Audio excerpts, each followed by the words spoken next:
dépravé, j'étais homosexuel, j'étais sodomite. Mais maintenant, je ne fais plus ces choses-là. Je dis, je vous félicite. Félicitations. Mais je dis, voyez-vous, quelque chose vous a tiré de la fange, de la boue, de la crasse. Je vous félicite, mais je dis, le système qui ne vous laisse pas tomber dans la boue est quand même meilleur. Prévenir vaut toujours mieux que guérir. Et je ne suis pas en mesure de dire à ces 55 millions d'ivrognes, avec tous vos Saint-Esprits, vos orateurs et vos prédicateurs, pour guérir des milliers de malades, vous serez incapables de résoudre des problèmes. La solution, c'est l'abstinence totale. Et la seule religion au monde qui dit « ne touchez pas à cette pourriture », c'est l'islam.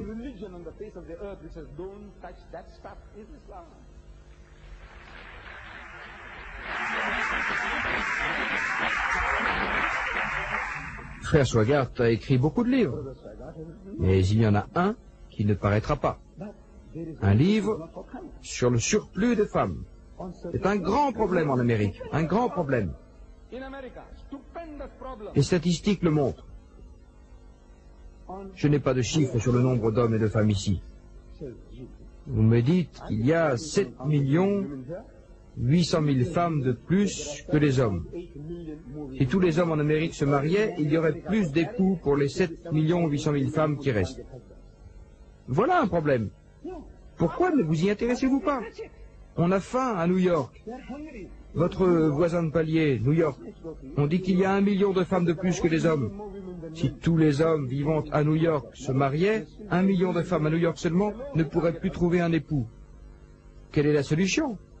Que vous a-t-il dit le Saint-Esprit? Sublimez vos passions, c'est ce que vous faites. N'avez-vous pas besoin d'une épouse?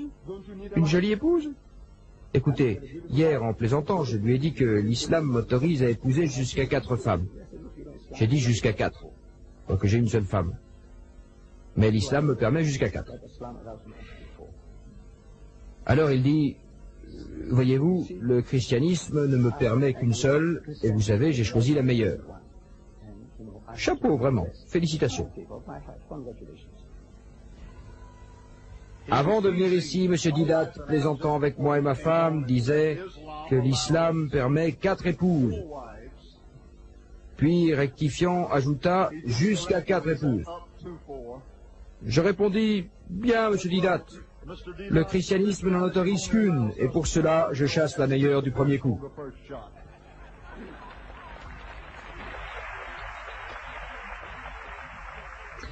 Il a résolu le problème d'une seule femme, mais il y en a 7 800 000. Et non seulement 7 800 000, à supposer que tous les hommes se marient. Vous avez les homosexuels à New York. Le tiers des hommes sont homosexuels, sodomites, le tiers. Si tous les hommes à New York se mariaient, 1 million de femmes resteraient seules. Mais un tiers des hommes à New York sont homosexuels, sodomites.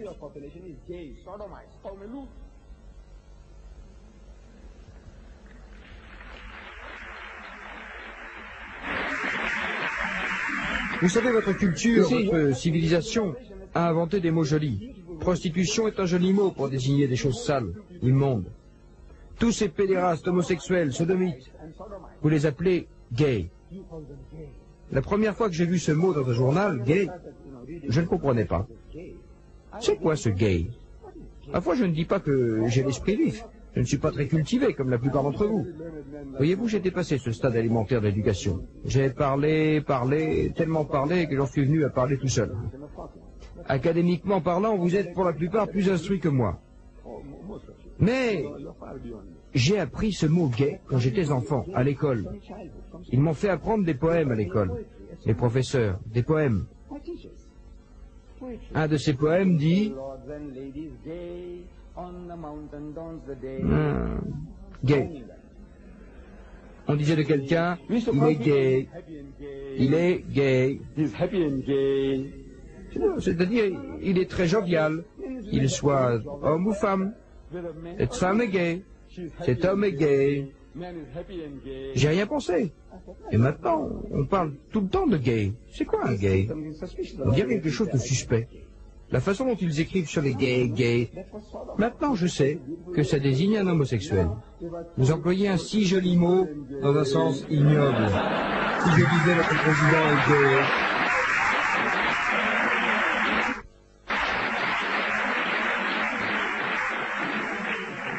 Il pourrait m'envoyer son poing dans la figure. Il me dirait, pour qui me prenez-vous?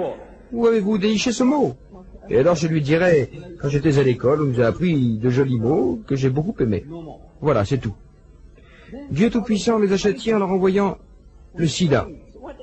Quel joli mot, sida, pour dire syndrome de déficience de l'immunité acquise. Ils emploient l'abréviation sida. Une maladie sale, immonde. Dieu Tout-Puissant vous a châtié. Voyez-vous, vous n'avez pas trouvé les solutions. L'islam apporte des solutions à vos problèmes. Épousez ce qui vous plaît comme femme, 2, 3 ou 4, mais si vous craignez d'être injuste, n'épousez qu'une. Il y a des hommes qui voudraient bien se charger d'une responsabilité supplémentaire, et des femmes qui voudraient bien partager leur époux. Mais votre loi ne le permet pas. Ils voudraient bien. Vous faites une douzaine d'enfants illégitimes chaque année, cela ne vous gêne pas. Vous êtes un étalon. Si vous êtes un étalon, vous serez appelé étalon. Mais si vous aimez, si vous prenez soin de ces femmes et de leurs enfants, je suis disposé à être responsable, alors on vous dit non, on vous mettra en prison. Vous pouvez jeter votre gourme comme ça, bon vous semble, mais ne vous mariez pas. L'homosexualité masculine, légalisée. L'homosexualité féminine, légalisée. Mais quand il s'agit de mariage légal, naturel, la polygamie est naturelle, vous dites pas question. Allez en prison. Je dis que ceci est la solution à vos problèmes. Vous ne voulez pas entendre raison, et vous voilà dans le pétrin. Voyez-vous, juste après la guerre, la Deuxième Guerre mondiale, j'ai lu une information dans un journal local. Elle vient de Londres. Nous avons des relations étroites avec l'Angleterre, car nous sommes un pays anglophone. L'Afrique du Sud était une colonie britannique, alors nous avons des relations étroites. Beaucoup d'informations nous proviennent de là-bas. Des informations d'Allemagne ou ailleurs, mais surtout de Londres. Un petit titre attira mon attention, un tout petit titre. Il dit « 5000 inadaptés vont être envoyés en Amérique ». Et vous savez, l'esprit humain est très imaginatif. En lisant cela, une image mentale se crée dans ma tête. Et j'ai pensé que ces inadaptés étaient estropiés, ou souffraient d'un bec de lièvre, ou d'un pied-bot. Vous savez, les Anglais, à mon avis, ne sont pas aussi avancés que les Américains en médecine. Alors, je me suis dit, ils les envoient sûrement pour traitement. Vous savez, le bec de lièvre et le pied-bot, ils les envoient pour traitement. Voilà ce que j'ai immédiatement pensé de ces 5000 qu'on s'apprêtait à envoyer. Et en lisant les détails, j'apprends que ces 5000 inadaptés étaient les enfants, à cette époque, disait-on, de soldats stationnés en Angleterre pendant la guerre. Ils disaient des soldats nègres. Je ne voudrais pas offenser mes frères afro-américains, ni mes frères noirs, mais c'est ce qui était écrit dans le journal. 5000 enfants de soldats nègres stationnés en Angleterre pendant la guerre. Alors je pose la question. C'était sur la côte ouest de l'Angleterre. Combien de soldats noirs se trouvaient là, sans compter les blancs australiens, les blancs néo-zélandais, les blancs sud-africains, les blancs canadiens, les blancs américains, les blancs de la France libre, les blancs polonais et les soldats anglais. À part tout cela, combien de soldats noirs y avait-il là? Insignifiant.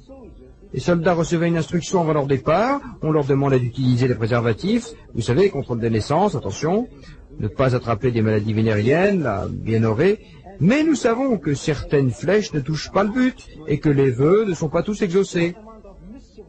Combien de dégâts l'Angleterre chrétienne a-t-elle dû subir pour produire ces 5000 inadaptés? Combien? Vous imaginez?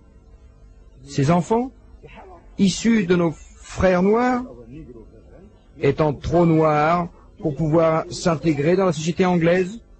Voyez-vous, si votre sœur amène un tel môme à la maison, et le môme garçon ou fille grandit avec des cheveux frisés, un petit nez aplati, et de petites hautes pommettes, tout le monde lui dira, c'est quoi ça? C'est l'enfant de ma sœur Marie. C'est quoi ça? C'est l'enfant de ma sœur Marie. Qu'en pensez-vous? L'enfant de votre sœur Marie. Comment ça se fait-il? Vous savez, nous sommes blancs, caucasiens. Votre mère est blanche, votre père est blanc, tout le monde est blanc. D'où vient celui-là? Vous dites, oh, un ami noir, ma sœur a dû sortir avec lui, vous savez, et ils ont fait ça. Oh, c'est un fait. Et ils se sont dit, écoutez, on va les envoyer en Amérique, où ils pourront s'intégrer dans la société noire. Alors, ils les envoyèrent en Amérique. Je n'ai pas noté les noms, vous savez.